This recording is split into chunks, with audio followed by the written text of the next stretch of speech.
একটা স্কুলে পড়ছে, তার মাস্টারমশাই একদিন ক্লাসে এসে একটা অঙ্ক দিয়েছে যে এই অঙ্কটা যে করতে পারবে তাকে আমি একটা পুরস্কার দেব। গল্পে কোথাও ত্রুটি থাকতে পারে, আমার মূল বিষয়টা হচ্ছে গল্পে সেটা বুঝতে পারতে হবে। একটা অঙ্ক করতে দেবো, যে পারবে তার জন্য পুরস্কার থাকবে।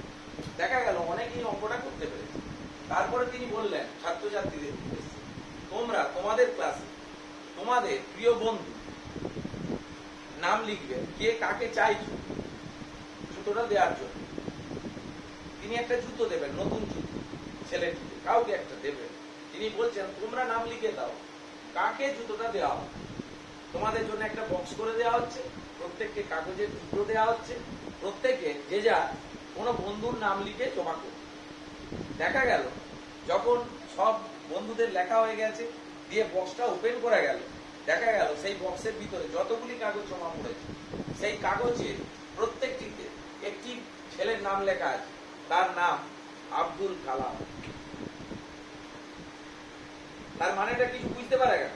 একবার সেই ছাত্রছাত্রীদের উদ্দেশ্যে, সেই বন্ধু বান্ধবীদের উদ্দেশ্যে যারা আবুল পাকির জয়নালউদ্দিন আব্দুল কালামকে সেই সময় মানসিকতা দিয়ে সাহায্য করতে পেরেছিলেন, তারা হচ্ছে সেই বিদ্যালয়ের ছাত্রছাত্রী এবং মাস্টারমশাই। তাই তাদের জন্য একবার জোরে আমরা হাততালি করে করতে হবে। এরপরে আমি বিষয়টা ভেঙে বলি। সবাই আসতো বিদ্যালয়ে, সবারই পায়ে জুতো ছিল, বাট একজনের পায়ে জুতো থাকতো না, তার নাম আমাদের ওই বিজ্ঞানী আব্দুল কালাম। তাই মাস্টারমশাই চেয়েছিলেন তাকে একটা জুতো দিতে। তাতে তার বন্ধুরা কত সুন্দরভাবে মাস্টারমশাইয়ের কথাটা বুঝতে পেরেছিলেন যে আমাদের প্রত্যেকের পায়ে জুতো আছে, বাট আব্দুল কালামের পায়ে জুতো নেই। তাই বন্ধুরা পেরেছিল এই প্রশ্নের উত্তরটা দিতে। আমরা হলে যে যার প্রিয় বন্ধুর নামটা লিখে দিতাম, তাই তো। অনিন্দিতা শ্রীতা ব্যানার্জির নাম, বর্দি চন্দ্রিমার নাম, চন্দ্রিমা বর্দির নাম। আমরা আমাদের দেয়ালে যে এমপ্যাথি সিম্প্যাথি ছবি এঁকে রেখেছি, সেইটাকে বুঝতে চেষ্টা করতে হবে। আমরা প্রতিদিন বিদ্যালয়ে এইরকম কার্যকলাপের মাধ্যমে তোমাদের কাছে তোমাদের মনুষ্যত্বে উন্নীত হওয়ার জন্য যা করা দরকার সেটা আমাদের প্রাথমিক বিদ্যালয় করছে।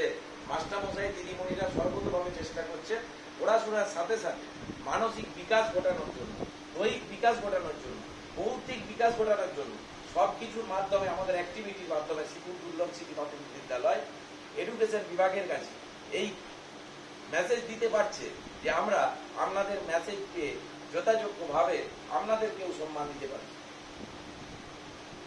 এর পরের স্টেপ অঙ্ক শেখানো হবে মূল্যায়নের পরে। কালকে আমাদের গণিতের মূল্যায়ন আছে, সেই বিষয় নিয়ে আমরা যাব।